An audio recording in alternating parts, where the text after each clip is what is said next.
शिव भोळा चक्रवर्ती शिव भोळा चक्रवर्ती त्याचे पाय माझे चिते त्याचे पाय माझे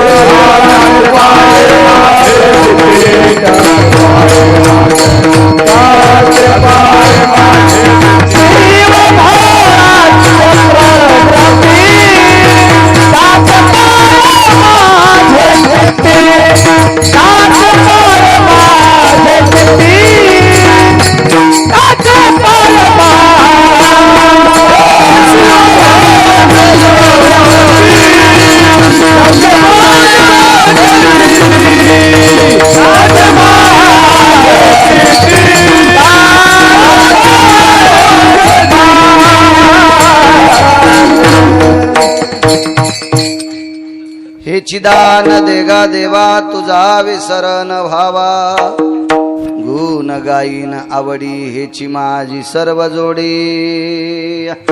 प्रस्तुत प्राप्त प्रसंग निवडलेला अभंग विश्वमान्य विश्वभूषण स्वाधिकार विश्वप्रिय चिन्मयी स्वरूप असणारी अधिकार संपन्न साधू श्रीमंत श्री जगद्गुरु तुकोबराय यांचा प्राप्त प्रसंगी निवडलेला अभंग विढाला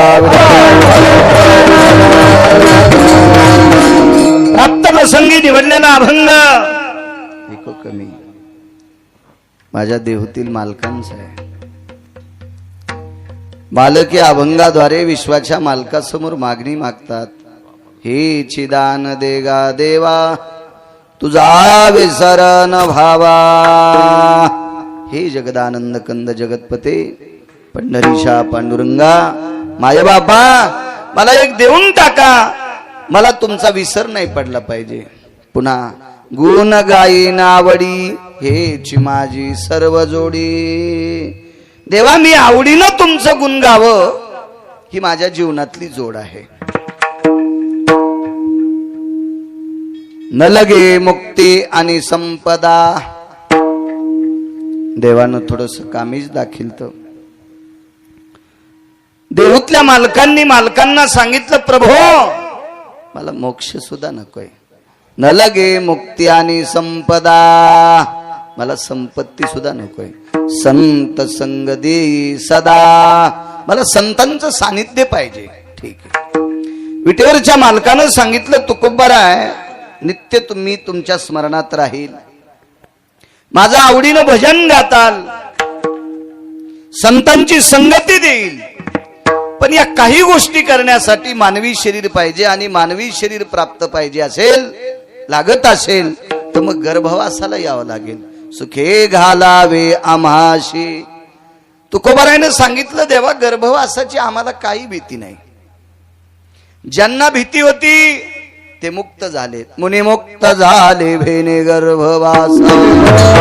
या गर्भवासाच्या भीतीपोटी मुनी योगी जपी तपी सिद्ध अनुरागी हे मुक्तावस्थेला पोचलेत देवा। पण आम्हा विष्णुदासा सुलभतो गर्भवास विष्णुदासाला काही करीत नाही। देवा अंतकरणात तुझं नामस्मरण आहे, भजन आहे, तुझ्या नामाचा टाहो आहे, तो काय करणार आहे गर्भवास। हा साधा सोपा सरळ अभंगाचा अर्थ झाला। आपलं कीर्तन विठाला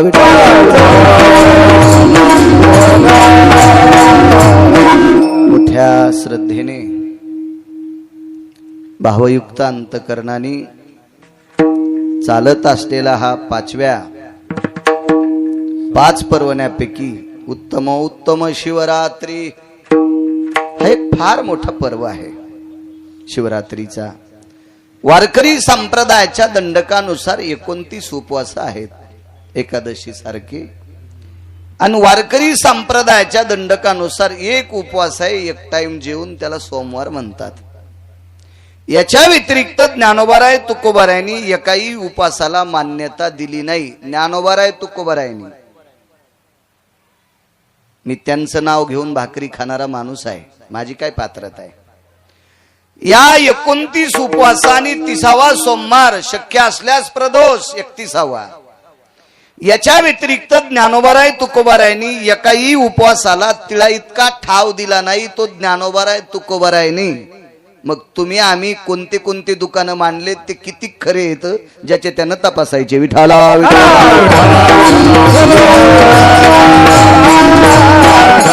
त्याच्यापैकी आजचा जो पर्व काळ आहे उत्तमोत्तम शिवरात्री अत्यंत उत्तम आहे.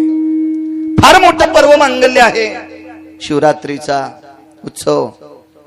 भगवान देवादिदेव सबदेवों के बाबा भगवान शिवशंकर यांचा हा उत्सव आहे.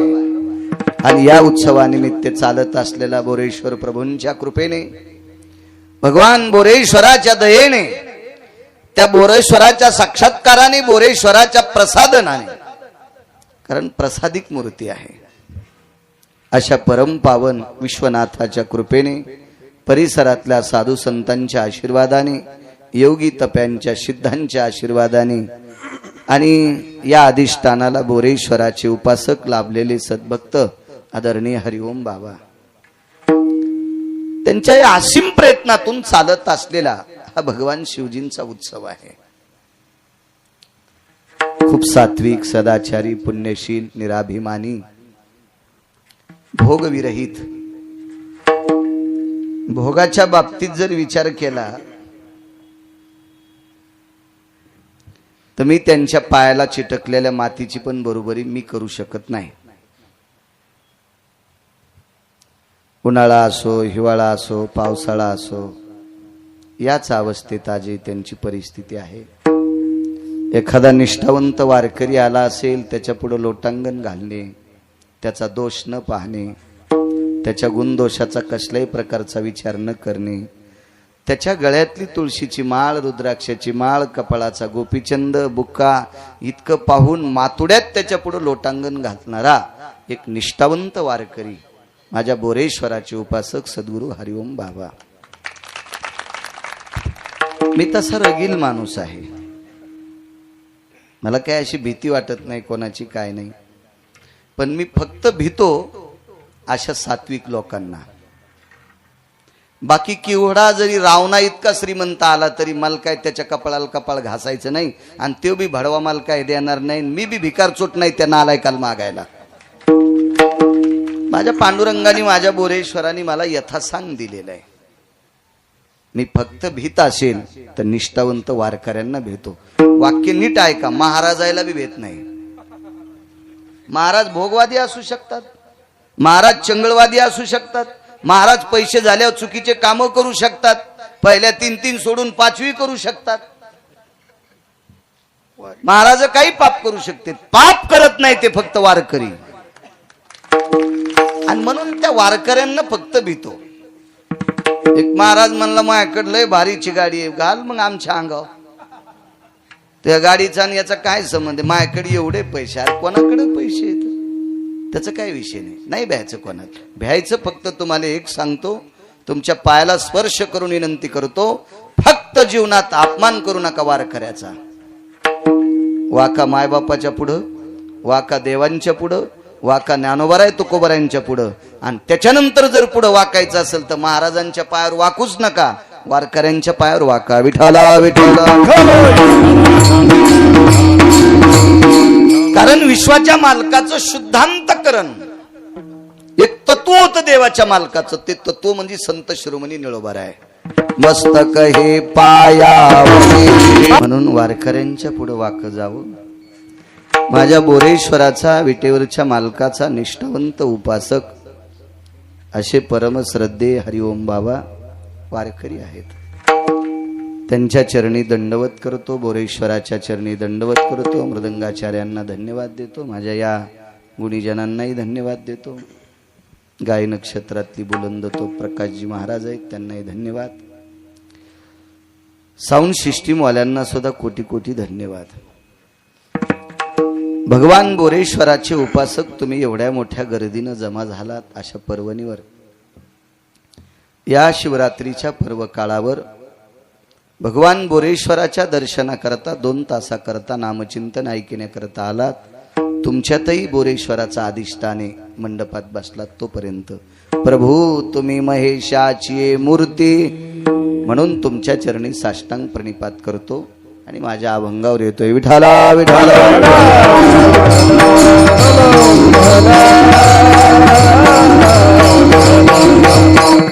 महाराज काय मागणी आहे तुकोबारायची? तुझा विसर न व्हावा. पर्व काळ शिवरात्रीचा आहे. महाराज या दोन मालकांचा ज्यांना विसर पडत नाही ती माणसं फार मोठी असतात. विटेवरचे मालक आणि काशीतले मालक. विसर न पडणे म्हणजे नित्य अंतःकरणात ह्या दोघांना ठेवणे, देखावा करणे नाही. उजळडकी घागर भरून घेतली, महादेवाच्या अंगावर रिचवली, दुसरी भरून आणली, तिसरी भरून आणली. हे देवाला वल करणं म्हणजे फार मोठेपणा नाही. हे वरून दाखवणे, त्याला आत ठेवणं सर्वात मोठा पुरुषार्थ आहे. या दोन देवायला आतमध्ये जागा द्या. पंढरीतल्या मालकांना आणि भगवान बोरेश्वर म्हणजे काशीतले मालक आहेत. या दोन मालकांना जागा देताच आली. तो डोक्यावर बी देऊ नका, खांद्यावरही देऊ नका. ते रिकामे नाहीत कोणाच्या डोक्यावरून खांद्यावर बसायला. तुम्हाला भाव असेल, श्रद्धा असेल तर तुमच्या अंतःकरणात जागा द्या. आणि या दोन देवायला ज्याने अंतःकरणात जागा दिली त्याच्याकडे तो बघतो. मग आपली चिंता तो करतो. तुझी चिंता त्याशी सर्व आहे, आपली ती चिंता करत असतो. जागा द्यावी. पर्वकाळ शिवरात्रीचा आहे. महाराज याही मालकाला अंतःकरणात ठेवण्यात किती मोठं रहस्य आहे. दिवर नावाचा एक व्यक्ती होऊन गेला. सात्विक सदाचार्य पुण्यशील पावन आहे असं भगवान बोरेश्वरांचं जसं जाज्वल्य प्रसादिक लिंग आहे, पिंड आहे, अशी एक पिंड त्याच्याकडे सुद्धा होती. एकदम साध असं कौलाचं घर, छोटस मंदिर, बारीकसा गाभारा, आणि त्याच्यामध्ये तो भगवान शिवजीची उपासना करायचा. रात्रंदिवस अंतःकरणात त्याच्या शिवजीच होते.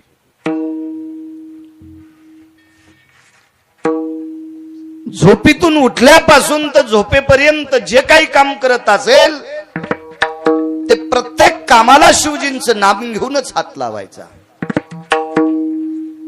आपल्याकडे दंडक दिलाय, वदनी कवळ घेता नाम घ्या श्रीहरीचे. घात जरी तोंडात टाकायचा असेल तरी भगवंताचं नाव घ्यायचं सांगितलं. मोठी मोठी लोक जीवनभर त्याला अंतःकरणात ठेवतात, त्याला विसरत पडू देत नाही. सिंक जांभई खोकला तुका वेळ वाया.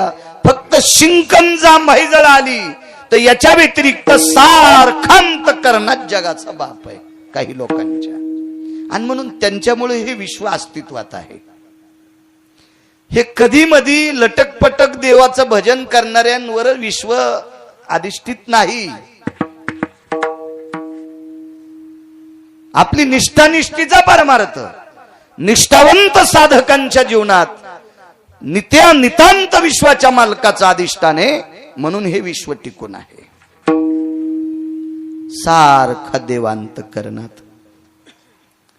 रोज सकाळी स्नान झालं की एक घागर खांद्यावर घ्यायची, पाण्याची भरलेली, आणि गंगेवरनं घरी येत असताना बाजूला उजव्या हाताला एक मशानभूमी होती, आणि त्या मशानभूमीतून मेलेल्या माणसाला जाळलेली एक चिमूटभर राख येताना तो घरी घेऊन यायचा. नित्य अंतःकरणात ठेवणारी माणसं किती अधिकारी असतात. तुझा विसर न व्हावा. तशी मागणी तर विटेवरच्या मालकाची आहे. पण विटेवरच्या मालकाने बोरेश्वराला डोक्यावर घेतलेलं आहे. तुम्ही टाळू चापून पा पंढरपुरातल्या मालकाची. पंढरपुरातल्या मालकाच्या टाळूवर भगवान शंकरांचं शिवलिंग तुम्हाला दिसेल, हाताला स्पर्श लागेल, कारण डोक्यावर घेतलं मालकाला. याच्या पलीकडे सांगू का, भगवान शिवजींमुळेच तुम्हाला भजन, मला कीर्तन आणि तुम्हाला पक्वात. शिवजींची कृपा नसती तर आपल्याला कोणालाही भजन करता आलं नसतं, पक्वाद वाजीला आला नसता, कीर्तन करता आलं नसतं. वारकरी संप्रदायाचे संस्थापक अध्यक्ष बोरेश्वर भगवान येत. कारण वारकरी संप्रदायाची स्थापनाच बोरेश्वरानं केली, विश्वनाथानं केली. हे गिरगावचा बाळू सांगतो म्हणून ऐकायचं नाही, हे पैठणच्या मालकांचं वाक्य आहे. एका जनार्दनी वैष्णव या संप्रदायाचे संस्थापक अध्यक्ष भगवान शिवशंकर आहेत.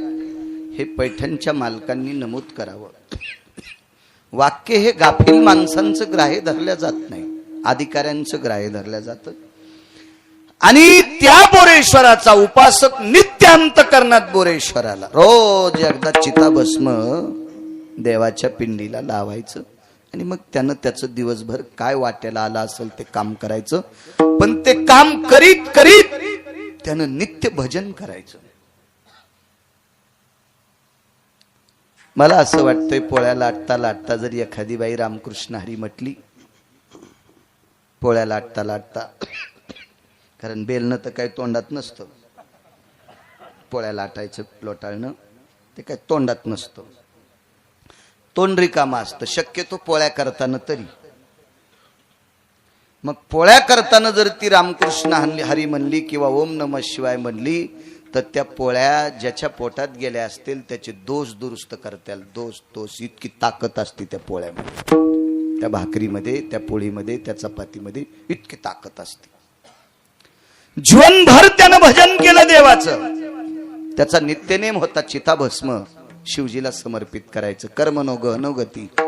एक दिवस असा उजळला की देवाचं स्नान, गंगेचं स्नान झालं, पाण्याची घागर खांद्यावर घेतली आणि मशानभूमीत गेला तर आदल्या दिवशी कोणी जाळलंच नव्हतं, भस्मच नाही, असं होतच नव्हतं. पण त्याच दिवशी झालं. रिकामी भस्माची वाटी कोणाड्यात ठेवली तुळशीच्या वृंदावनाच्या बाजूला आणि नित्यप्रमाणे ठरल्याप्रमाणे बायकोला काही सांगितलंच नाही मी इथं भस्म ठेवलं, रोज ठेवत होते.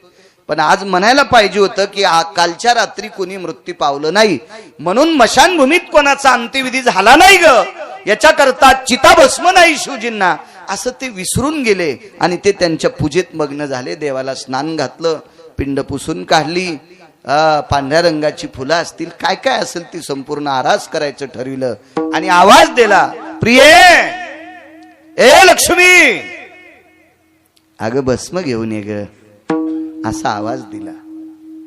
महाराज ती काय सात्विक माऊली असेल, किती सदाचारी असेल, किती पुण्यशील असेल, किती पावन असेल ती माऊली. आणि ती आवाज आल्याबरोबर हातातलं काम सोडून त्या कोनाड्याकडे गेली. त्या वाटीत बघितलं तर त्या वाटीत काहीच नव्हतं, ती वाटी कोरडी होती. रोजची रोज गंगेतून धुवून आणायची आणि नवचिता भस्म आणायचं होतं, पण तिला पांढरं सुद्धा लागलेलं नव्हतं. एखाद्या वेळेस भस्मानं भरलेली जरी वाटी असती तर तितकंच वाटीला असं बोट पुसून तो पांढरा भस्म शिवजीला समर्पित केला असता चिताभस्म, पण वाटी सुद्धा धुवून आणली होती गंगेतनं. दुसरा आवाज आला, अगं किती वेळ लावते, घेऊन ये ग भस्म, तुझा विसर न व्हावा याच्यावर सांगते. दुसराही आवाज पडला. बाई थरथर कापत होती. मालकाने आपल्याला 2 आवाज भस्मा करता दिलेत, पण भस्मच आणलं नाही मालकानं, मी दिनार तरी कशी. एक सांगू का तुम्हाला, आपण जर असं करीत असू आणि आपण आपल्या बायकोला आवाज द्यायला भस्म घेऊन ये तर आपली म्हणली असती तुला फुकू का.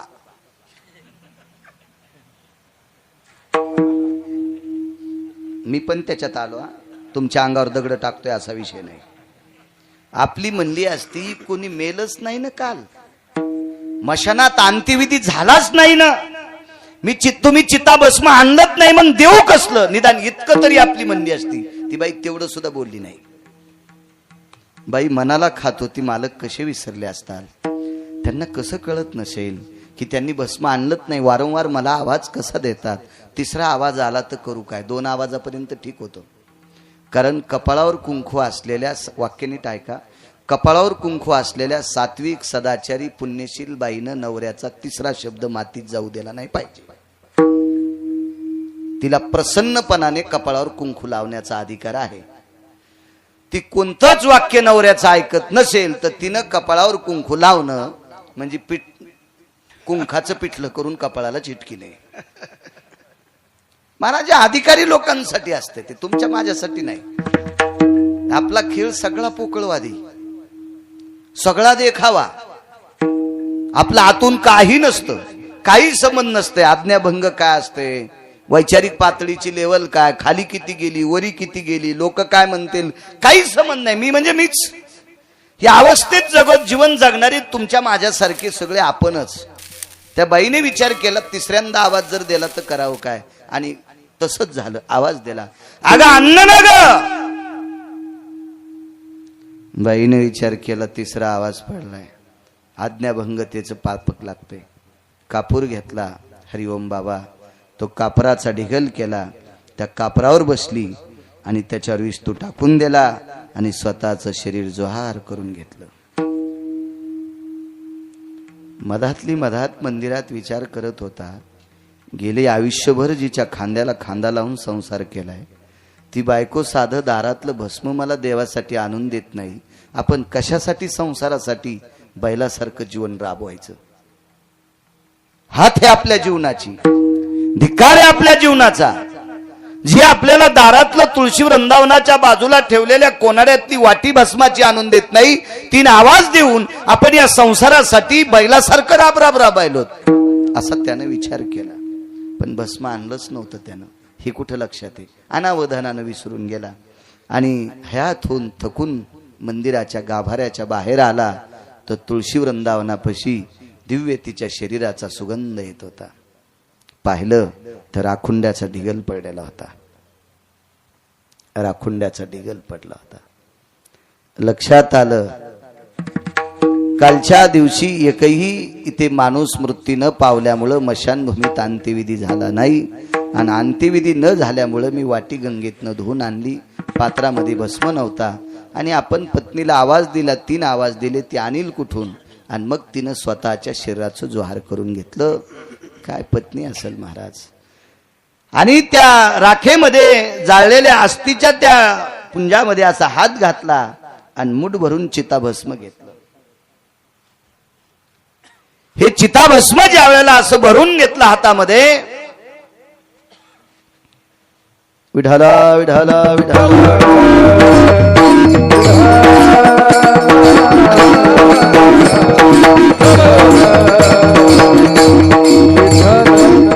आणि ते चिताभस्म घेऊन भगवान शिवजींच्या पिंडीवर समर्पित केलं.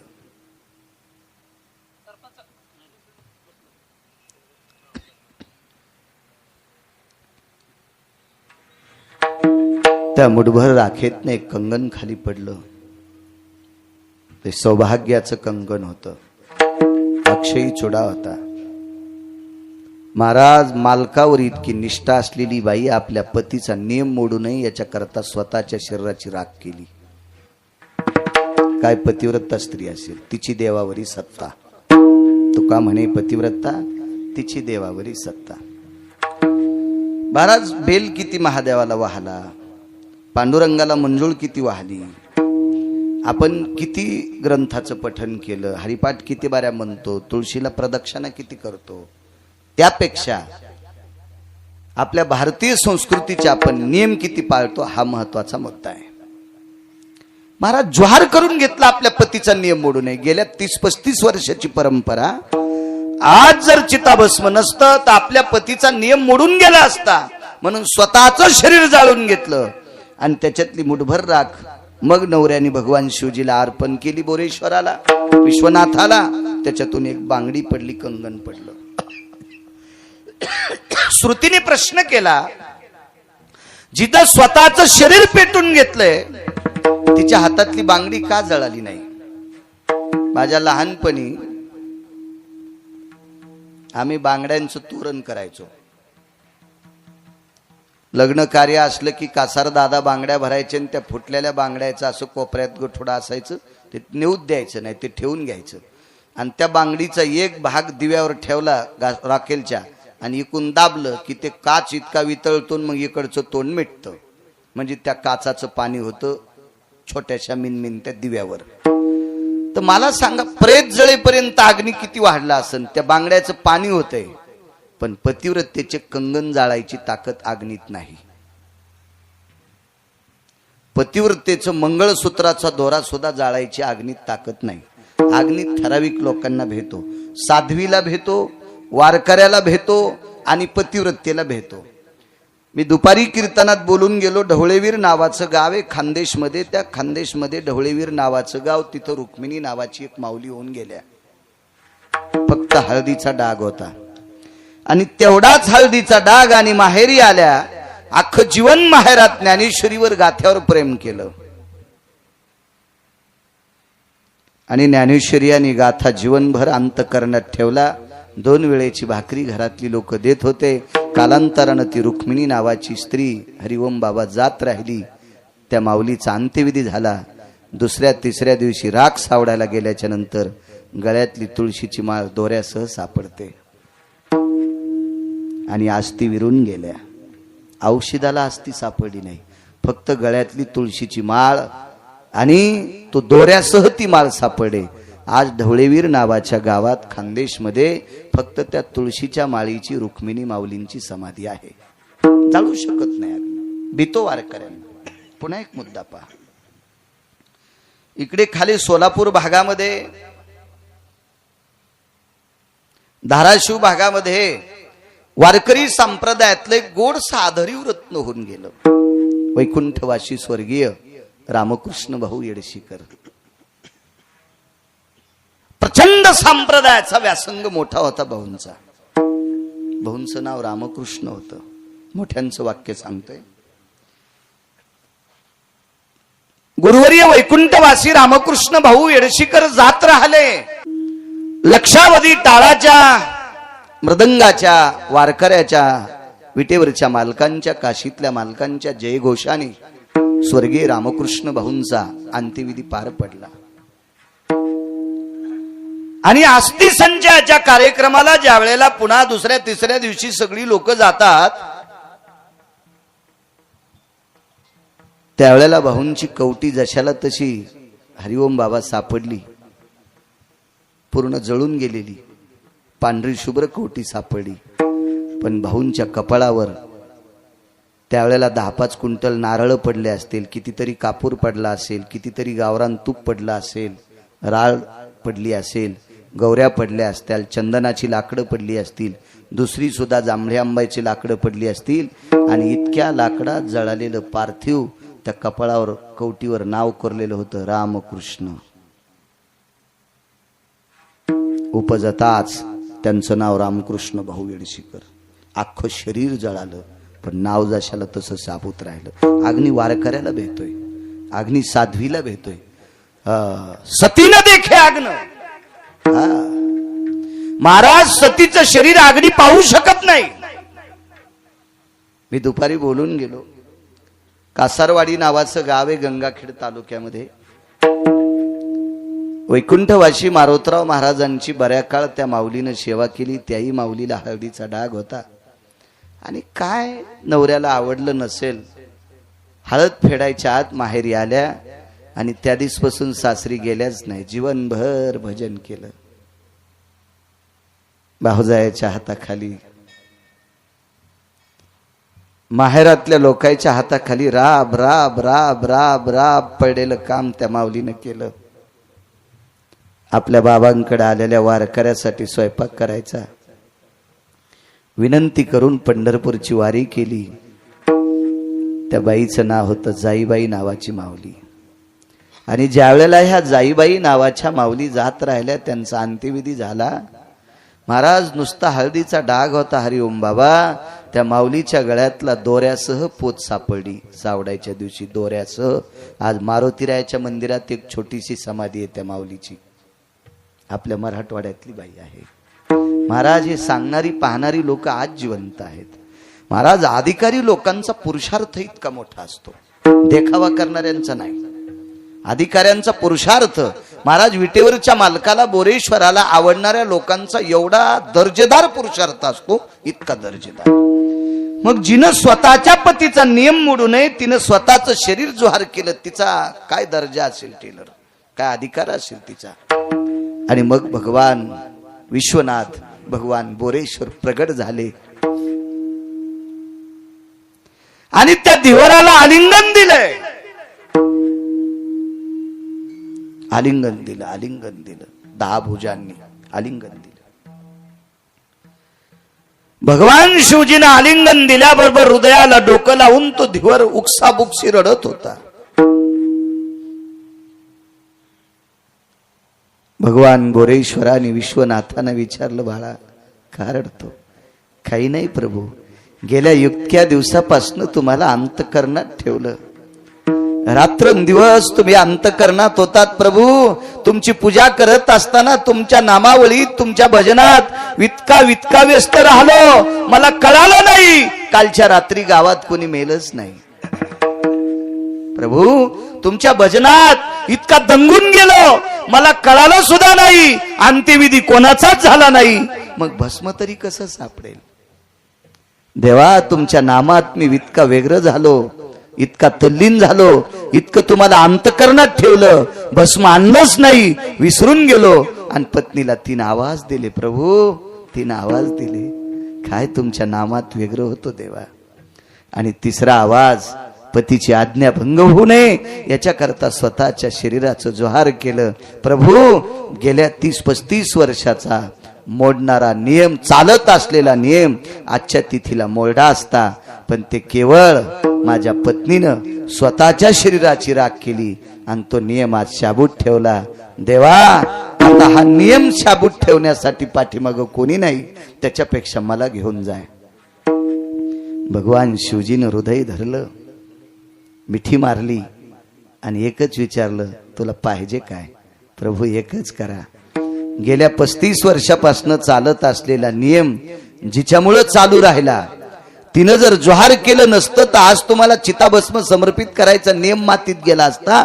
त्या पत्नीमुळे नियम साबूत ठेवलाय, मला तीच परत देऊन टाका. आणि जशाला तशी त्या धिवराची पत्नी भगवान विश्वनाथानं, बोरेश्वरानं परत केली. महाराज, ताकद कशाची आहे? अविरत त्याला ध्यानात ठेवल्यामुळं, अविरत त्याला अंतकरणात ठेवल्यामुळं, एका क्षणा इतका त्याचा विसर न पडल्यामुळे विश्वनाथाने त्या भक्तावरती कृपा करावी. म्हणून मालक पहिल्या कडव्यात म्हणतो,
जीवनभर भजन केलं शिवजींचं.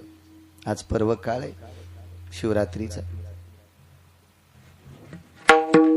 हरिओम बाबा एक वेश्या व्यवसाय करणारी बाई होती, वेश्याचा धंदा.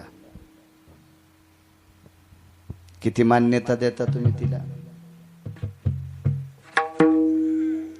पण ती वेश्या जरी असली तरी देवावर तिची इतकी निष्ठा होती, मला असं वाटतंय विश्वातल्या बऱ्यापैकी स्त्रिया तिची बरोबरी करू शकत नव्हत्या.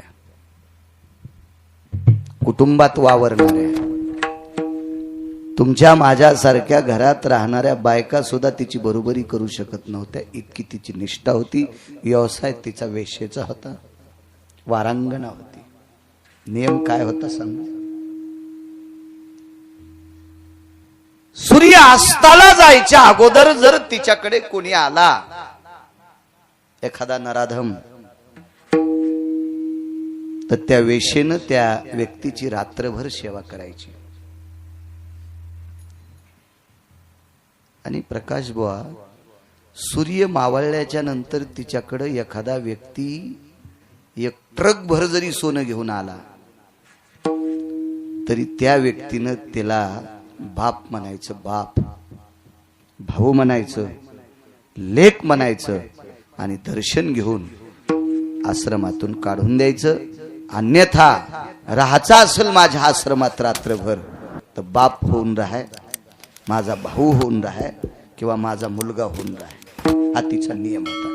सूर्यास्त झाल्यावर केवढा जरी आला तर केवढा जरी आला.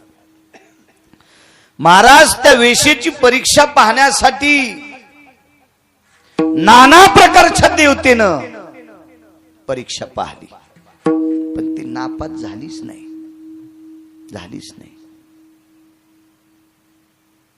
तिचं नाव होतं महानंदा. काय निष्ठा असती काही लोकांच्या जीवनातला नियम असतो. असू द्या, ती वेश्या असेल, तुम्हाला काय घेणं आहे तिचं, पाप उचलायचं काम. काय मागच्या जन्मातलं तिचं असेल याच्याकरता ती त्या व्यवसायात पडली असेल. तुम्ही विनाकारण तिचे वाभाडे काढणं म्हणजे तिचे धुणे धुणे तुमच्या डोक्यावर पाप घेणं.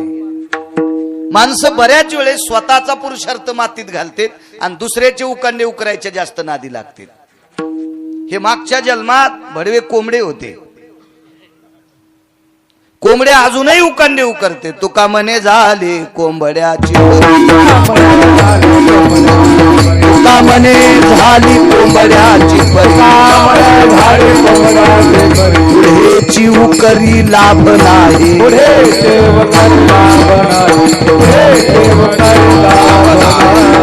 मालकांचं वाक्य, कोंबड्या आळ्या खाण्यासाठी उकांडे उकरीते.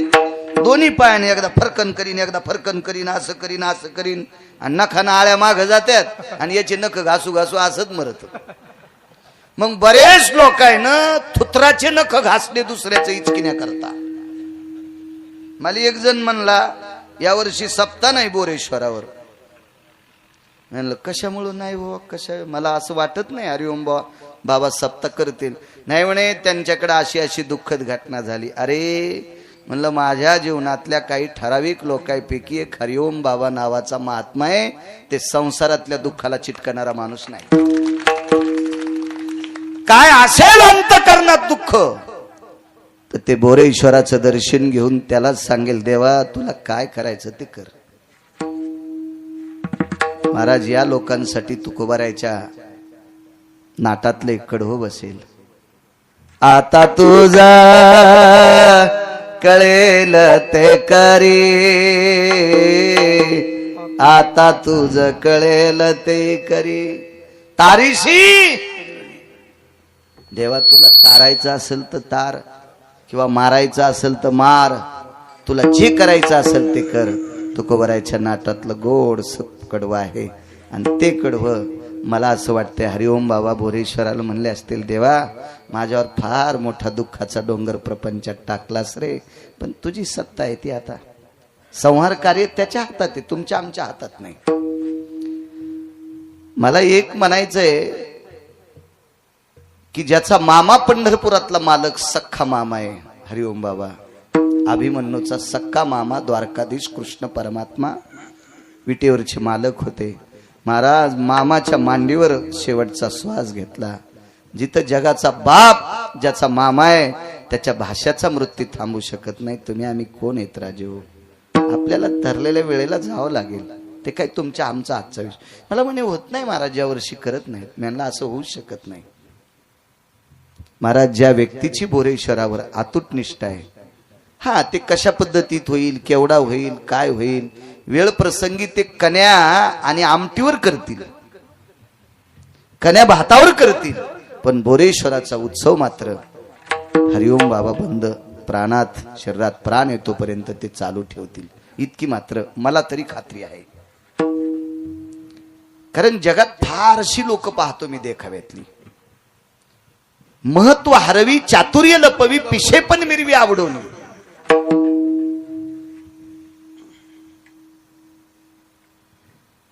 मला बुद्ध्यांक दिला असेल, मला अभ्यास दिला असेल, शास्त्राचा पुराणाचा वेदाचा अभ्यास दिला असेल, तरी पण मी एखाद्याच्या पुढे वागताना मी माझ्या शरीराचा विचार करतो. माझे कपडे मळतील का, मातुड्याचा डाग लागेल का. महाराज कितीवी सामान्य वारकरी बिचारा छोटासा अभ्यासू पण नीती संपन्न वारकरी आला तर त्याच्या समोर पळत जाऊन पुढे त्या कीर्तनकाराच्या पुढे लोटांगण घ्यायची ज्याच्यात ताकद आहे. महत्व हरई चातुर्य लपवी. टेलर तुम्ही पण पाहिलं नसेल असं महाराज. गठुडे देणारे खूप लोक सापडतील आम्हाला. गठुडे देणारे महाराष्ट्रात मला खूप लोक सापडतील, पण वारकरी घरी आल्याच्या नंतर इतकी नम्रता असणारा फक्त हाच महात्मा सापडा. इतकं मी कॅमेऱ्यावर सांगतोय. अजय निष्ठावंत भाव भक्ताचा निष्ठावंत भाव भक्ताचा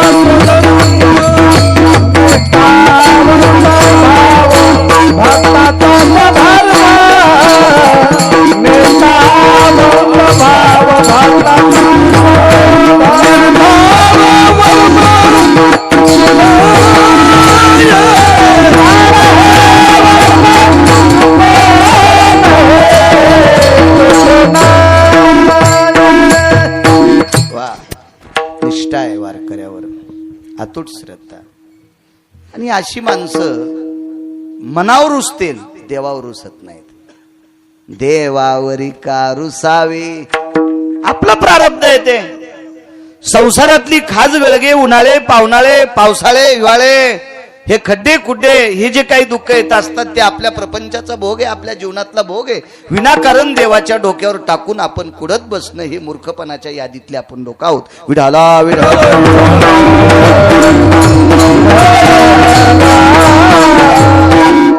माझा विश्वास नव्हता त्या व्यक्तीवर, पण नंतर लक्षात आलं असं एखाद्या वेळेस काय प्रापंचिक दुःखानं, पण त्याच्यावर विचार केला. ती व्यक्ती भेटली. 5व्या 6व्या दिवशी टेलरच्या मेडिकलमध्येच बाबा आले. तिथून मला फोन लावत होते. फोन आमचे डबकं बंद असते, जास्त उघडीत नाही मी.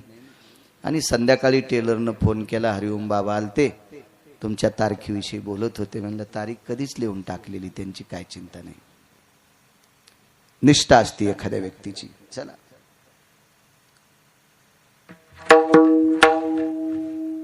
केवढा जरी आला तर आपल्या नियमात बदल नाही. हा भाव त्या महानंदेचा होता.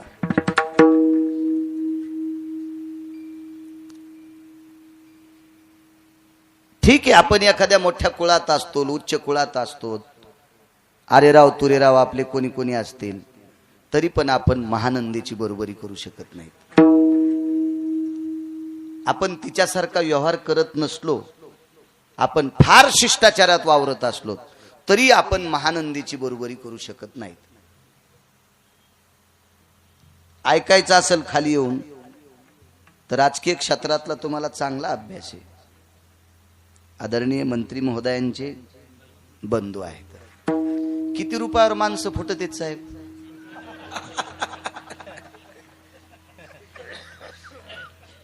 मी तर नुसतं ऐकिलंय, लोकांचं ऐकिलंय. तुम्ही तर अनुभवलंय. महाराज 10-15 दिवस दुसऱ्या एखाद्या माणसाच्या नावाचं आंगडं घालून फिरणारा माणूस,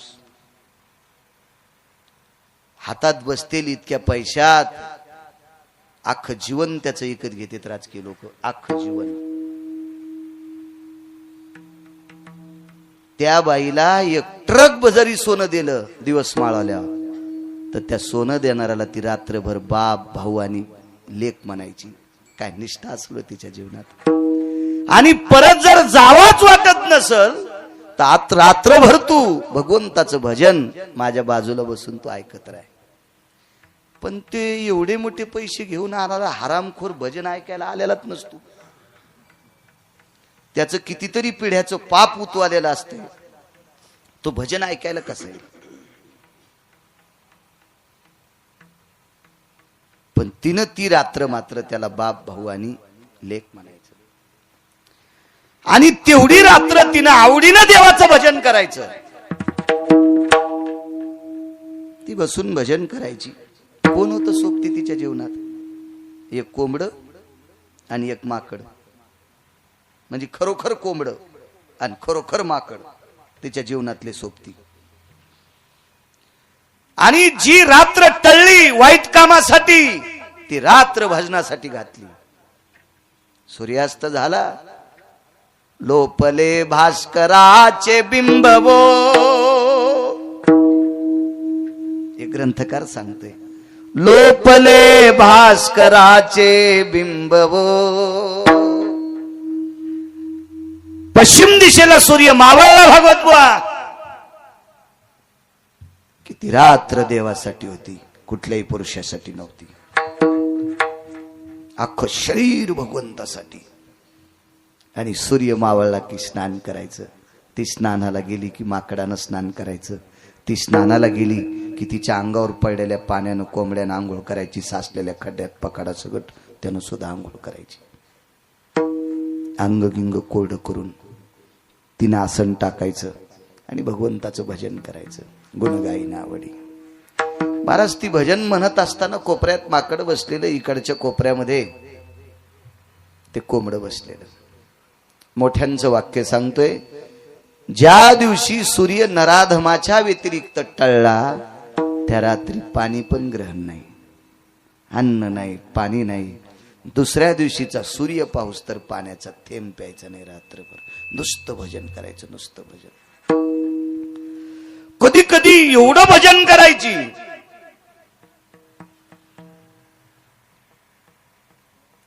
की या दोघांना ग्लानी यायची, माकडाला आणि कोंबड्याला. तिनं पाहिल्याबरोबर म्हणायचं, अरे कोण्या जन्मात पाप केलतस रे म्हणून कोंबड झालास, कोण्या जन्मात पाप केलत रे म्हणून माकड झालास, मी कोण्या जन्मात पाप केलं रे म्हणून वेश्येच्या कुळात जन्माला आले रे. अरे इथून पुढचं जीवन गोड करायचं असेल तर तोंडान भजन म्हणता येत नाही तुम्हाला. काय झोपता रे, नाचा, झोप येणार नाही.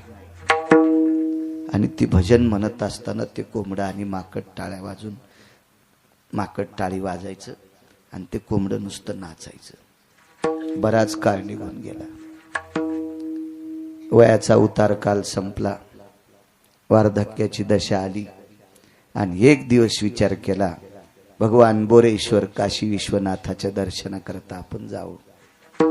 महाराज देवाचं भजन करणारी लोक किती अधिकारी असतात, तर त्याच्या सोबतचे पण किती अधिकारी. विश्वनाथाच्या दर्शनाकरता गेली. तिथे गेल्यावर आता काय बरं, जरी अंगावर कपडे, थाट, वैभव सगळं दर्शनाकरता निघाली. तिथं कोणालाही रोखवत नाहीत, फक्त हिला दोन गोष्टीमुळे रोखवलं, सोबत माकड आणि कोंबड्या याच्याकरता रोखवलं. ए बाई ठैरी का म्हणे, सगळ्या बायका चालल्यात, सगळे पुरुष चाललेत, त्यांना रोखत नाहीत, मला का? ऐका म्हणे बाई, तुम्हाला ह्या दोघांना मध्ये नेता येणार नाही, कोंबड्याला आणि माकडाला मध्ये नेता येणार नाही. शिवरात्रीचा पर्व काळ आहे, याच्याकरता शिवजीवर बोलतोय. समय जाना, समय जाना. आपल्या संप्रदायाचा नियम आहे. पैठणची वारी आली असेल, देहूची वारी आली असेल, आळंदीची वारी आली असेल, पंढरीची वारी आली असेल, तर त्या सप्ताहातल्या कीर्तनकारांनी वारी प्रसंगावर बोलायचं.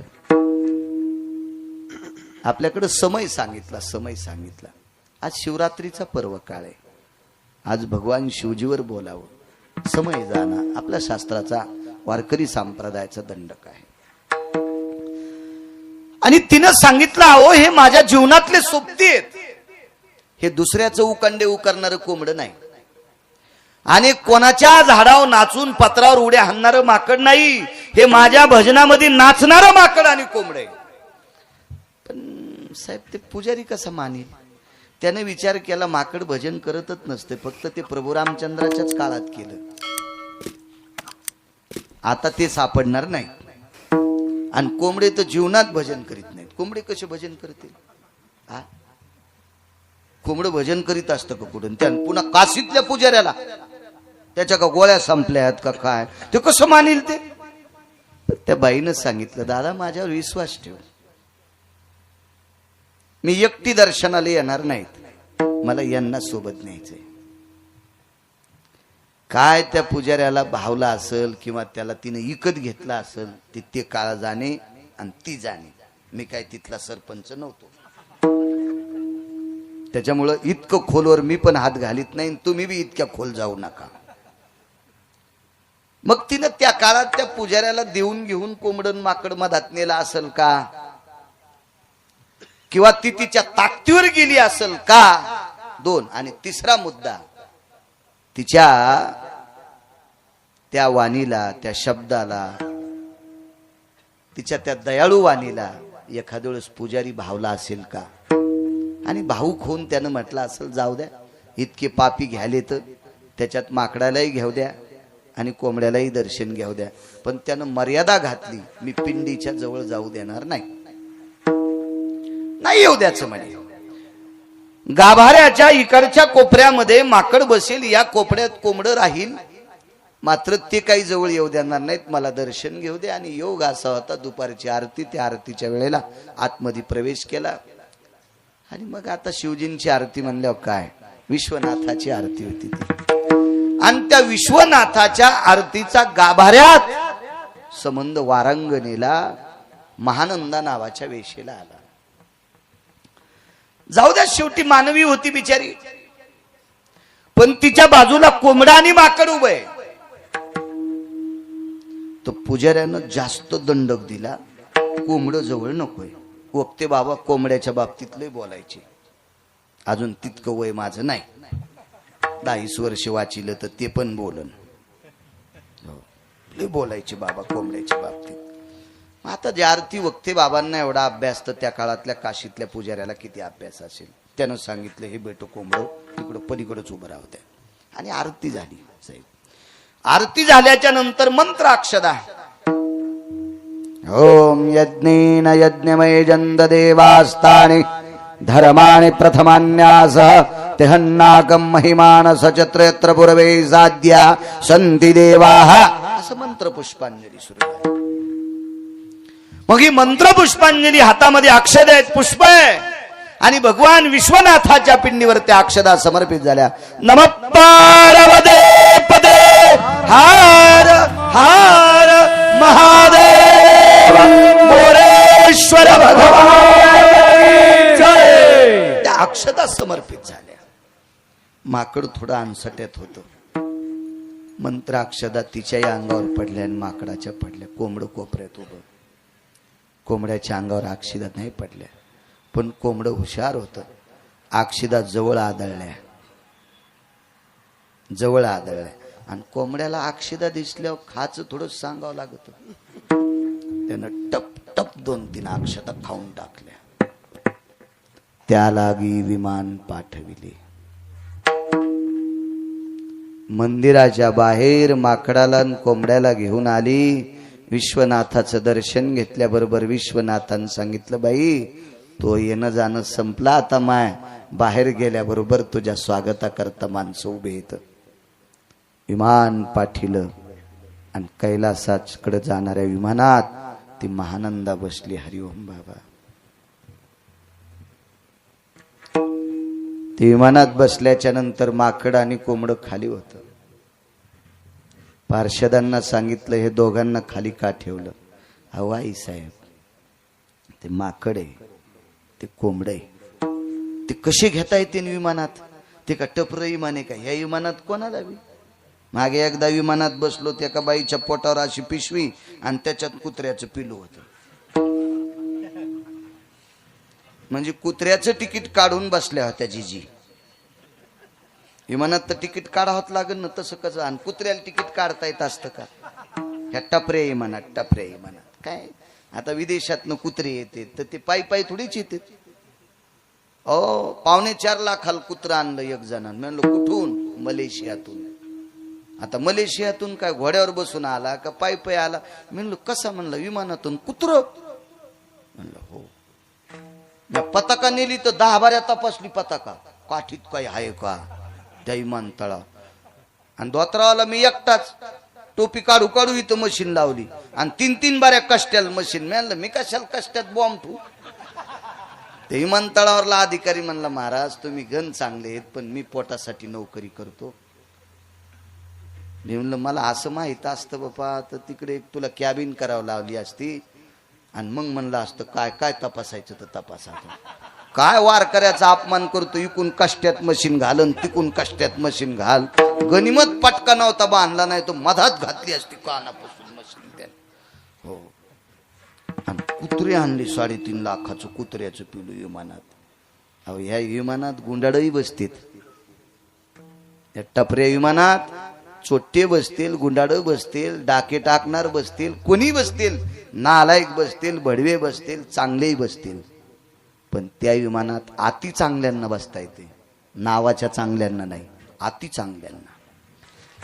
तिनं सांगितलं असू दे कोंबड आणि असू दे माकड. पार्षदांनी वरी निरोप केला. महानंद आईसाहेबांना विमानात बसिलं पण त्यांनी सांगितलं कुकुट आणि मरकट सोबत घ्यायचे. कुकुट मरकट म्हणायचे त्यांना, हे सोबत घ्यायचे. वरून पार्षदाला भयानक आवाज आला, मूर्ख कळत नाही तुला. अरे अख्खं जीवन तिनं भजन केलं हे दोघं तिच्या पुढे नाचत होते, खाली कसे. अरे विमान तिच्यापेक्षा यायलाच पाठीले. पशु काय पाप पुण्य जाणीती, उत्तम मध्यम भोग भोगीती. महाराज काय कोंबड्याला अक्कल असती, काय वानराचा चंचलपणा असतो. पण एका वेशेनं केलेल्या निष्ठेनं भजनात अख्खं जीवन या दोघांनी नाचावा, यांना तरी खाली कसं. हरिभावयुक्त अंतकरणाने भजन वेशेनं केलं. तिला विमाला असं आला असेल नवल नाही महानंदा आईसाहेबांना, पण तिच्या सानिध्यात राहणाऱ्या कोंबड्याला माकडाला सुद्धा विमान आलं तर आवडीनं गुणगाण्यात इतकी वेशेचा कोंबड्याचा आणि माकडाचा अधिकार उंचवतो तर आपला का उंचवणार नाही. म्हणून मालक दुसऱ्या कडव्यात म्हणतात, गुण गाईला आवडी आवडी, गुण गाईला आवडी, गुण गाईला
मालकानं सांगितलं माझा विसर पडणार नाही, हे देऊन टाकतो. तुम्ही आवडीनं भजन करताल हे देऊन टाकतो.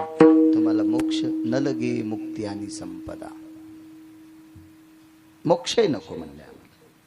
एक एक मुद्दा पाहू आपण अर्ध्या तासात.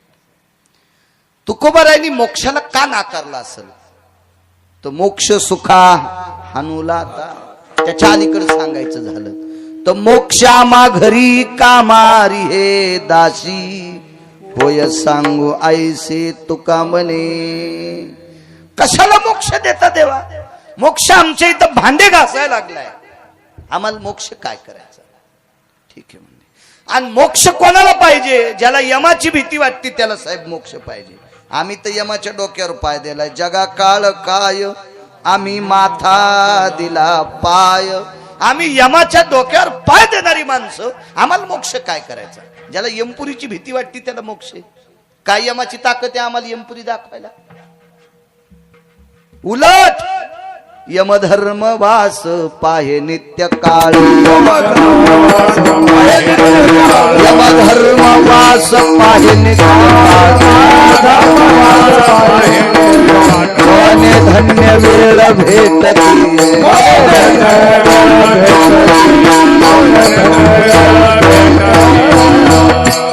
यमधर्मवास पाहे नित्य काळ मने धन्य वेळ भेटतीये उलट निळोबाराय सांगतात यम चांगल्या संतांची वाट पाहतो आणि ज्या वेळेला साधू भेटतो साहेब ती वेळ यम धन्य म्हणून लिहून टाकतो. आज मला साधू भेटलाय आणि यमाला सुद्धा साधूच्या दर्शनाची आस्था आहे. आणि मग साधूला मोक्ष काय करायचा? यमच जर पाय पडत असेल नामधारकाच्या, साधूचा दर्जा फार मोठा आहे. नित्य राम नाम गरजेवानी तीर्थे येती लोटांगणी सुरवर लागती चरणी सवे यम पायवंदी. पैठणचे मालक सांगतात नित्य रे राम नाम गरजेवानी अविरत जो भजन करतोय तीर्थे रे येती लोटांगणी. हे जेवढे तीर्थ आहेत तेवढे लोटांगण घालतात. सुरवर लागती चरणी सवे सवे यम पायवंदी. सर्व देवता पायावर लोळण घालतात आणि यम सुद्धा वंदन करतो. मग एवढा संतांचा अधिकार मोठा आहे त्याला मोक्ष काय करायचा? तुकोबर आहे म्हणजे नको आम्हाला मोक्ष. संतांना देवता सुद्धा नमस्कार करतात. इतकी मोठी ताकद आहे संत. नकोय मोक्ष न लगे मुक्ती आणि संपदा. इथं मात्र देवानं थोडस परीक्षा पाहिली आणि विटेवरच्या मालकानं तुकोबरायला प्रश्न केला. तुकोबराय तुम्ही पैसे का नको म्हणता? विश्वातला कोणता यावर पैशाशी होतोय? अर्थ नावाचा पुरुषार्थ सांगितला. मग तुम्ही का नको म्हणता? तुकोबरायनं सांगितलं जगातला कुठलाही यावर पैशाशी होत नसेल पण मला नको, मला नको. बाकी भरपूर महाराज आहेत गिरगावकरापासून सगळ्याची नाव सांगितले. आपण लोकांची कशाला वाभाडे काढायचे आहे का नाही? हो, आपली पेती उभ्यान ताकून दुसऱ्याची लावतो आड्याहून धाक. एक मन होती माझ्या लहानपणी. दुसऱ्याच्या बाईला म्हणला द्वारकाबाई पदरच नाही घेतला तुम्ही, आणि त्याची बायको वाट्यावर उभं राहून ताक पिऊ लागली जगानं. हो, काही खाली सांडू लागलं, काही पिऊ लागली. आणि मग मंजुळाबाई म्हणल्या मा तुझी पायनं उभ्यान ताक प्याली अर्ध खाली सांडायली. हा, आणि आम्हाला काय धाक लावतो? तसं लोकांना कशाला म्हणायचं? आपण आपल्या नावापासून सुरुवात करायची. तुकोबारायनं सांगितलं देवा मला नकोय.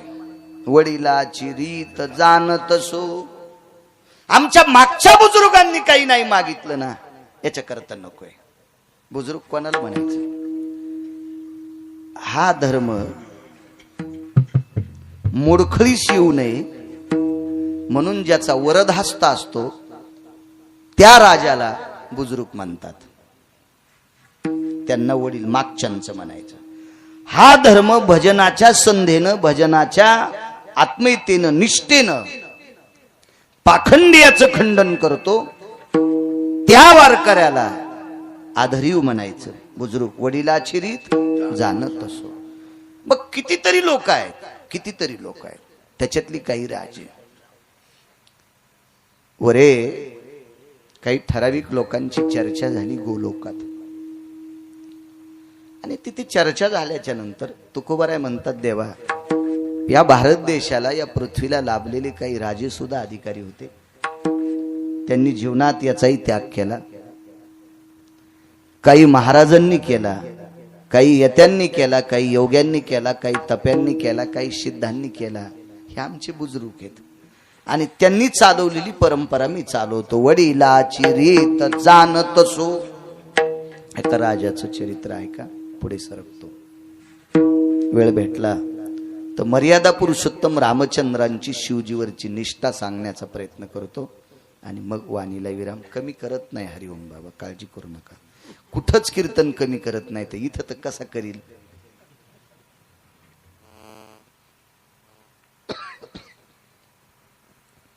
चर्चा झाली. एक फार अनुरागी राजा आहे. महाराज महर्षी वशिष्ठ, महर्षी विश्वामित्र, महर्षी जाबाली, महर्षी लोमश, महर्षी बकदालभ्य असे नाना प्रकारच्या ऋषींचा मेळ बसले. आणि एका राजाचं वर्णन आलं. महाराज खाली आले. बघतो परीक्षा. आल्याबरोबर राजा सिंहासनावरून उठले आणि आलिंगन दिलं, दर्शन घेतलं आणि मग महाराजांनी राजाला आलिंगन दिलं. काय सेवा करू? काही नाही म्हणे, आज तर काही अडचण नाही, पण ज्या दिवशी अडचण येईल त्या दिवशी येईल. महाराज एके दिवशी राजा दरबारात बसले असताना, महाराज दरबार भरलेला आहे राजाचा, तेवढ्या अवकाशात महाराज गेले. मंत्री, महामंत्री, सुमंत्री, प्यादे, गुमास्ते, स्तुतीपाठक, राजा महाराज आल्याबरोबर स्वागता करता उभं राहिले. वडिलाची रीत जाणत असो तुकोबर याच्यातून बाजूला काप पडले. महाराज विटेवरच्या मालकानं बऱ्यापैकी हाडशील. आयसा, आता हे तुकोबरायचंच वाक्य. आयसा कोणी दावा हे जया नावडेन, कन्यापुत्र घोडे दारात नाही त्या सुटली द्रव्य लोभ माया, आणि भस्मदंड छाया तरुवराची. पैसा आवडत नाही जगात माणूस नाही, हे त्यांचे वाक्य, पण ते याच्यापासून अलिप्त आहेत. कमळपत्र जळी जैसे. महाराज कमळाचं झाड पाण्यात जन्माला येतं, पाण्यावरच त्याची पानं असतात, पण पळड्याला पाण्याचा थेंब पाऱ्यासारखा संदिशी वगळून जातो, पाण्याचा स्पर्शच होऊ देत नाही, असं कमळाचं पान आहे. तशी काही माणसं अलिप्त कमळ जळी जैसे, अशी सत्यवादी माणसं असतात. ती प्रपंचात असो, ती व्यवहारात असो, ती परमार्थात असो, इतकं जीवन त्यांचं धुतल्या तांदळासारखं असतं. तुकोबारायांनी बऱ्यापैकी ज्याला त्याला आपोआपल्या जागा दाखवल्या, पण ते वेगळ्या जागेवरले साधक आहेत. देवानं खूप चिकित्सा केली, काही नाही. तोंड घशीत आला जगाचा बाप, तोंड घशीस, तरी पण तुकोबार आहेत. तिळा इतकेही मालकाला सापडत नाहीत. पंढरीतल्या मालकाला तोंड घशीच देव आला, पण तिळा इतकंही हाताला धरू दिलं नाही. इतकं अलिप्त जीवन तुकोबार आहे. ते काय मागतील? मागच्यांचं जीवन सांगितलं. राजाच्या दरबारात आल्याबरोबर सगळ्यांनी उठून स्वागत केलं. काय काय? काही नाही म्हणे, आमच्याकडे एक सत्र चालू आहे, आणि त्या आध्यात्मिक सत्रात बऱ्यापैकी आता यज्ञ, याग, विधी, उपासना या सगळ्या काही गोष्टीचा रेलचेल आहे, आणि हे करण्यासाठी अर्थ लागतोय. राजानं सांगितलं मागताल ते देईल. महाराजांनी सांगितलं, राजा लक्षात ठेवा बरं, मागताल ते देताल? हो, आपला सर्व राज्यपट मला देऊन टाका.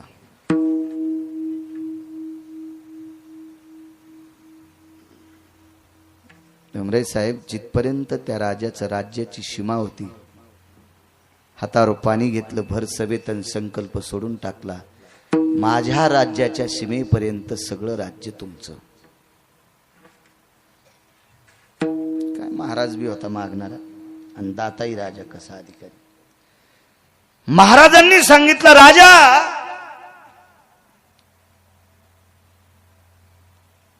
एखादं दान असेल ते दक्षिणेशिवाय पूर्ण होत नसतं. संकल्प सोडायचा होता ना, संकल्प सोडायचा तर त्याला दक्षिणा लागते. पूर्वीच्या काळात आदला, कवडी, दमडी, खडका, लालपई, डबल पैसा पाण्यात भिजून हातावर घ्यायचा, मग पाणी घ्यायचं आणि संकल्प सोडायचा. मग काहीतरी लागन की नाही संकल्प सोडल्यासाठी? प्रधानजी, बुलाओ खजिनदार को. खजिनदाराला बोलवा आणि एक गाडीभर सोनं घेऊन या. प्रधानजीकडे महाराजांनी बोट केलं, बस खाली, आता मी राजा आहे आणि तू महाप्रधान आहे. प्रधानजी म्हणले, तुम्ही राजा? तुझ्या राजानं आता संकल्प सोडाय ना, राज्यपट कोणाला दिलाय? महाराज त्या राजाने कानाला हात लावला, गुरुवर्य माफ करा, राज्यपट ज्या अर्थी तुम्हाला दान केलाय त्या अर्थी या राज्यातलं द्रव्य संकल्पात देता येत नसतं, आणि संकल्पात द्रव्य आल्याशिवाय दान सिद्धतेला जाऊ शकत नाही. मग द्यायचं काय? प्रत्येकाचे सिद्धांत वेगवेगळे मांडले, पण पुराणाचा सिद्धांत आहे 3.5 भार सोनं द्यायचं ठरलं. साहेब 3.5 भार, स्वतःचं वजन 2, पत्नीचं वजन 1, आणि 1 भार मुलाचं वजन. राजाचं नाव आहे हरिश्चंद्र राजा, पत्नीचं नाव आहे तारामती, आणि मुलाचं नाव आहे रोहिदास. दिवस माळेपर्यंत परवानगी घेतली, सूर्य अस्ताला जाईपर्यंत तुमचं देऊन टाकू. आज मोठ्या मोठ्या शहरात एक कामगार चौक असतो किंवा कोणताही चौक, त्या चौकात सकाळी काम करणारे माणसं दिवसभराचा टिफिन बांधून उभं राहतात. मग तुमच्या माझ्यासारख्यानं सांगावा, आमची इथे एक खड्डा खांदायचा आहे, 2 जण चला. आमची इथे एक झाड कोण मिळून पडे कंपाऊंडच्या, ते तोडून बाहेर टाकायचं, 2-3 जण चला, कुऱ्हाड घेऊन या, आपण त्याला न्यायचं, त्यांची रोजदारी ठरवायची. असं ते कामगार. तर पूर्वीच्या काळात काम मागण्यासाठी जर कोणी फिरत असेल तर वाळलेल्या गवताची पेंडी डोक्यावर घ्यायची आणि गावात चक्कर मारायची. याचा अर्थ असा होता, मला पोटासाठी काम द्या. ओली नाही बरं, हरिओम बाबा, वाळलेल्या गवताची पेंडी डोक्यावर घ्यायची आणि ती पेंडी डोक्यावर वाळलेल्या गवताची असली की पुढच्या जाणकार व्यक्तीला कळायचं, यांना काम पाहिजे, आपल्याला काम द्यावं लागते. महाराज, या देशाला लाभलेला हरिश्चंद्र राजा, या देशाला लाभलेली तारामती राणी आणि या देशाला लाभलेला राजकुमार महाराज, त्या चिमुरड्याच्या डोक्यावर वाळलेल्या गवताची पेंडी आहे. जिचे तळपाय सूर्य पाहू शकत नाही, तळपाय सूर्य पाहू शकत नाही, पायाचं नख पाहू शकत नाही, इतक्या भारदस्त वजनातली राणी डोक्यावर वाळलेल्या गवताची पेंडी घेऊन महाराज बाजारात शरीर मांडले विकण्यासाठी. राजा हरिश्चंद्र, सत्वाचा सागर राजा हरिश्चंद्र, स्वप्नी समग्र दिधले दान. खरं तर हे स्वप्न पडलं होतं बरं, जागृतीत नाही. हे तुम्हाला कळण्यासाठी सांगितलंय. महाराज सकाळी आले आणि म्हणले, राजा मला दान दिलंय तू. राजे म्हणले, कधी? मला स्वप्न पडलं होतं रात्रीच. आणि रात्री स्वप्न पडलं मला तुम्ही दान दिलंय. राजानं सांगितलं, एवढ्या मोठ्या महात्म्याला पडेल स्वप्न खोटं नसतंय. हरिओम बाबा, बाळू महाराज गेला आणि एकाल म्हणला, रात्री आपला सौदा झाला, मी तुम्हाला पैसे देऊन टाकलेत, आता फक्त रजिस्ट्रीला चला. तर त्या माणसानं कुऱ्हाड बाहेर काढली दांड्यातली आणि दांड्याला तेल लावलं आणि तू घराच्या बाहेर होय. मी इतका नालायक नाही, मी तुम्हाला राग येईन म्हणून माझ्यावर घेतलंय, पण तुमचं सांगायलो हे ध्यानात ठेवा. मी इतका नालायक होय आणि मला काय गरज पडली एखाद्या भंगीऱ्याकडे जायची. होऊ शकते का साहेब असं? रात्री मला स्वप्नात दान दिले, हे जागृतीत खरं करायचं. हो हरिओम बाबा, जागृतीत खरं करायचं. हे रस्त्यानं चाललेले आहेत. रस्त्यानं चालता चालता गावाच्या कडेला मशानभूमी होती, त्या मशानभूमीचं टेंडर एकाने घेतलं होतं. टेंडर म्हणजे गुत्तच ना, मक्तेगिरी घेतली. ए इकडे, आता डोक्यावर गवताची पिंडी म्हणजे काम करणारा, त्याला आवजाव कोण बोलन? टेलर हे रे, कोण बोलत असत गाव? राजा, ए इकडे, जी काम करशील का? जी हो. सांगितलं ते या शरीरानं जेवढं होईल तेवढं करीन राजू. आपलं मशान सांभाळायचं. काय देत मागा काय पाहिजे तर 2 भार सोनं. त्याचं नाव होतं डोंबे. डोंबा बनवून होता, पैशावाला होतं ते. माणसं फुकणारा माणूस इतका पैशावाला, वजनानं 2 भार सोनं देऊन टाकलं. वजनानं मसन वाटा सांभाळणार, किती श्रीमंत. आणि भजन करणारा म्हणला आपण गाडी घेतली. येडगळेस का काय तू? अरे माणसं फुकणाऱ्याला माणसाच्या वजनानं 2 वजन. आता माणसाचं वजन 60-65 किलो तर असतंय ना, म्हणजे 1.25 क्विंटल सोनं माणसं फुकणारा द्यायला. भजन करणारा म्हणतो आपण गाडी घेतली, मुकाट्यान चलव, कोणाच्या अंगावर घालशील, हिशोबात चलू दी, येड्यावान करू नकोस तू. काय कुठं फुगावान काय करावं मिळच नाही माणसाला. काय करतील काय मिळ नाही. जा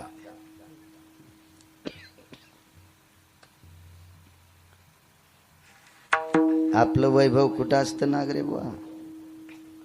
खांद्यावर पताका असावा, गळ्यात तुळशीची माळ असावा आणि वारीत चलणं हे आपलं वैभव असावा. गाड्या घोड्या महाराजायचं वैभव नाही. गाड्या घोड्या महाराजायचं वैभव असल तर राजे हो, आपल्यापेक्षा भारीच्या गाड्या गुंडायला जास्त येतात. महाराजायचं वैभव गाड्या घोड्या नाही, बंगला हवेली आपलं वैभव नाही. आपलं वैभव नामाचा प्रचार किती करतो हे वैभव आहे. आपण व्यसनातून किती बाजूला आहेत हे आपलं वैभव आहे. हो. चांगलं गाता येतो म्हणून पिऊन चाल म्हणतो हरामखोरा, हे तो वैभव आहे का भडव्या? नाही. अडचण असेल, आपल्याला भूक लागली असेल, कोणी ओळखीचा नसेल तर सात्विक हिरवा टिपका असलेल्या खानावळीवर जेवायला गेला असेल, अनावधानानं वेळ प्रसंगी मान्य करतील.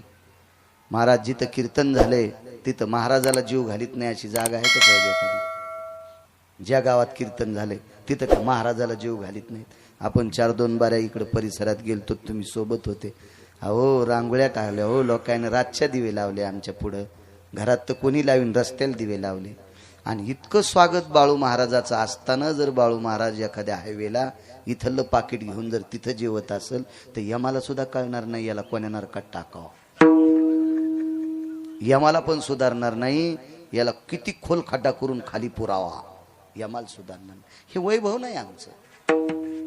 संप्रदायाचं वैभव आहे भक्तीचा पुरुषार्थ वाढवणं. जितकं अभ्यास करून लोकांना आपल्यात आणता येईल ते संप्रदायाचं वैभव. गाड्या घोड्या असावा, कोण म्हणते नसावा? असावा, पण त्याचा गर्व नसावा.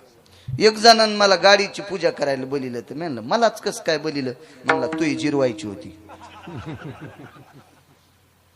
म्हणलं मग कस काय जिरी तू? 2-4 बाऱ्या मायापासून गेला, मी हात केलता पण तो मला मधात घेतलं नव्हतं गाडीत. अरे म्हणलं माणसं भरेल होते ना, मित्रच होता मधात माणसं असल्यावर तुला काय टपाव बसू का? नाही पण उभं करून तर बनायचं ना, जागा नाही म्हणून. म्हणलो तो मधल्याला ओरडा असतो, तो इतका रगील मित्र होता मग, त्याच्यामुळं कुठं आता तुला खेटावा, त्याच्यामुळं आपलं मी पळली. हा, त्याच्यामुळं तर तू जिरिण्यासाठी गाडीची पूजा करायला पाहिजे. आणि गाडी केवढ्याची? मुंबईच्या बाजारातून घेतलेली 3.5 लाखाची. हो, 3दा तर तिची नाव बदलली, 8व्या बारीची याला आली आणि तिची पूजा करायला मला बोलिली. आम्ही त्याची पूजा केली. म्हणलं मुंबईला जायचं रे. ते म्हणलं आपली नाही गाडी घेणार. म्हणलं तू या गाडीत काला झाला तरी पोचायचो नाहीत. तू या गाडीत मुंबईचं कीर्तन कुठं गवसत असते का? तू राहू दी. हो, इथं जालन्याला गेल्यावर डुक डुक डुक डुक डुक डुक वाजायची बस मुकाट्यानं. ही रान साजरी म्हणून आपली अशीच घरी ठेवी. येणाऱ्या जाणाऱ्या पाहुण्याला वाटावं याला गाडी आहे. हो. आम्ही रेल्वेने गेलो. रेल्वेने गेल्यावर स्टेशनला उतरल्याबरोबर एक भक्त आम्हाला न्यायला आला. गिरगावकर आपणच आहेत का? आता मुंबईच्या स्टेशनवर धोतरावाला मीच दिसलो. मीच. बर काय हे संघ होतं ती गाडी घेणं. चला बाहेर. त्या दादऱ्याहून खाली उतरल्याबरोबर बसा गाडीत. त्या गाडीत बसल्याच्या नंतर काय गाडी होती, मी असं गपचूप बसलो साहेब. मला वाटलं आपला कोपूर गिपूर कशाला लागला, एखादं बटन सुरू व्हायचं आणि कोणी कुणी गाडी फिरायची. महागाईची गाडी होती ती, कधी नाही पाहण्यात आणि ती आलं खाण्यात. मी आपलं गपचूप. आपण धोत्रावाल्यानं कशाला वळवळ करायची? शिक्षण 7वी कुठं काही 10-12 ते शिकलेलं होतं. इकून पाही तिकून पाही, हँडल पाही, काच पाही. मुकाट्या बसलं. ते म्हणलं बस गपचिप, तुला नाही अभ्यास, शिकला नाही काय नाही, मला चटकळत आहे गाडी. आणि चटकळतून केवढ्याची? माय इथं का दुकान आहे का? 5 रोगील होतं ते आणि मला चटकळती म्हणलं गाडी. म्हणलं मग केवढ्याची? हळूच करून बसलो. केवढ्याची? माय इथं का दुकान आहे का कारखाना आहे मला विचारायला? म्हणलं जाऊ दे बाबा. म्हणलं दादा गाडी केवढ्याची? ते म्हणलं 2.25 कोटीची. अरे पप्पो. मी म्हणलं 10 जन्म गेले तरी गिरगावच्या बाळून काय घ्यायलाय नाही भेटन. उग देवाच्या पुढं नाही इथं या गादीव तरी खोटं नाही बोलायचं. या 2-4 वर्षाच्या तुरी इकल्यावर काय जण आला आज आपल्याला गाडी. तुरी सोयाबीन हरभरा चांगलं पाहायचं काम नाही. कृपा आहे बोरेश्वर त्यानं जाटा हालिले की रान भिजते पट्ट्याचं. हरभऱ्याची बाबर होणार नाही, तुरीची बाबर होणार नाही, भैमुख्य वाढणार नाही, हा टरबूज गाबणे होणार नाही. गाबणे टरबूज कळत आहेत का? पुढून खपक्याने इकून बेंबी दबली. हो 7 किलोचं असलं तरी व्यापारी म्हणतो हे माग, आणि त्याला नाव ठेवलं रहाटण. लय माणसं बी विचार त्याला नाव रहाटण, कोणी होत नाही ना त्याला. हो अशी होत नाही, कृपा आहे त्या मालकाची. मी म्हणलं दादा तुम्ही काय नोकरीला आहात? त्यांना नोकरी वगैरे काय नाही, 2.25 कोटीची गाडी आहे, या ईदभर पोटाची खळगी भरण्यासाठी टाळ्या वाजितो. वाजनात नाही.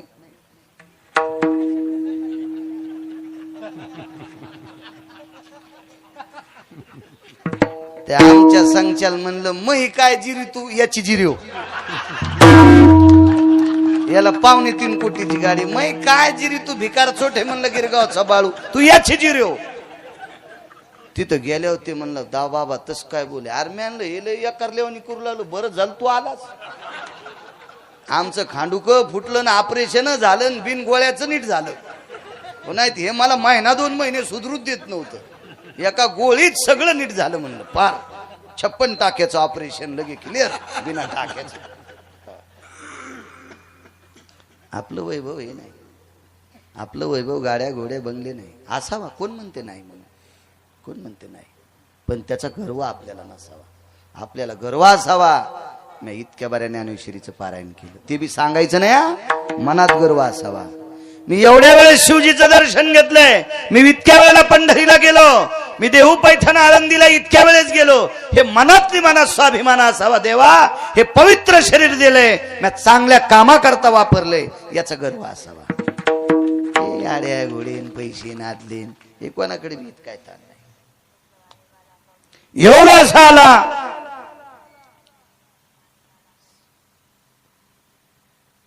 दोन भार सोनं देऊन टाकलं आणि प्रेत जाळण्यासाठी शरीर इकून टाकलं. मसन वाटत काम. डोंब्याला सांगितलं येतो उद्या कामाला, बायकोची पोराची वाट लावायची, म्हणजे कुठंतरी कामासाठी व्यवस्था लावायची. तितक्यात समोर गेल्याच्या नंतर एक बाजार भरलेला होता, आणि त्या बाजाराच्या कडेला हरिश्चंद्र राजाच्या डोक्यावरची पेंडी खाली टाकली. आता शरीर विकलंय कामासाठी, आता दोघांच्या डोक्यावर पेंडी गवताची.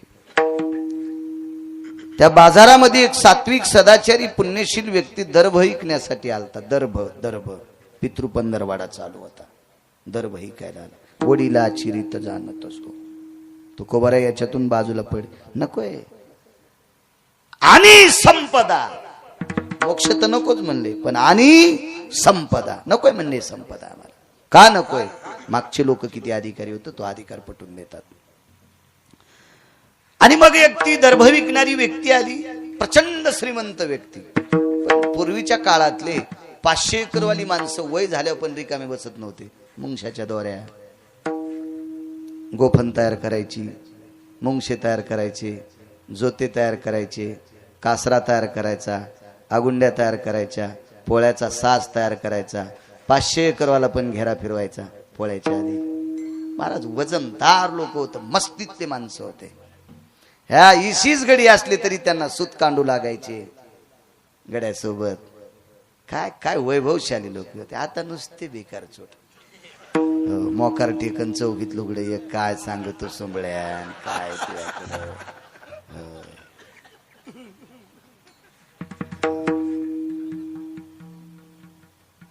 चट दागिने खाताडाला बँकेत ठुले आणि बँटेकचे घालून वरी फिरायची लग्नामध्ये.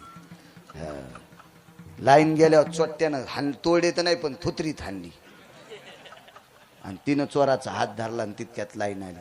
तो दागिने काऊन नाही तोडे, हे चुकीचे घालून आली म्हणून थुत्रीत हाणलीत म्हणून. इतकं चोट्याला राग आला, ते वरून टाकलेले, त्यालाच पुन्हा पिना लावलेले, आणि ते घागर माळा. कशाला सोंग हे करायचे उद्या आपले.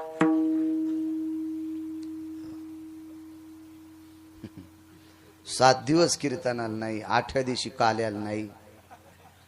हो एक जण असं मोठं ब्रासलेट घालून इकडं नुकती वाटा मॅनला याला हाणार रूम न्यायच्या हाता हे आता आला इथं नुकती वाढायला सांगायला ते बोटन गिटन आणि होय तिकडं 7 दिवस तुला कीर्तनाचा पत्ता नाही काय नाही आता पण फिरायला वा वा वा तुम्ही आलात का ते पहिल्यापासून आहे तूच आज आलात तू हा दिवा माग राहू दे काय नाटकेच लोक सगळे भलते फार विचित्र कारभार झाला मला पान फुलवा पप्याची माय नीट बोल ना तुला पान फुलवा आला आमच्या गोळ्या संपल्या तू हे पागल झाले लोक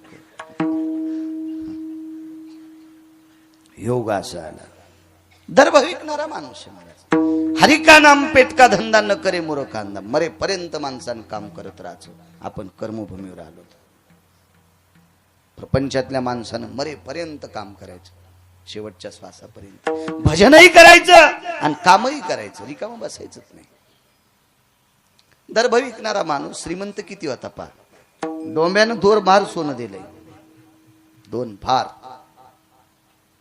मसनवाटा सांभाळणारा माणूस तर तिथला सात्विक माणूस दर्भ ऐकणारा किती अधिकारी असेल तो पूजेचं साहित्य ऐकणारा माणूस होता दर्भ म्हणजे पिंडाचं साहित्य पाहिल्याबरोबर बघितलं बाजाराच्या कोपऱ्यावर उभी आहे माऊली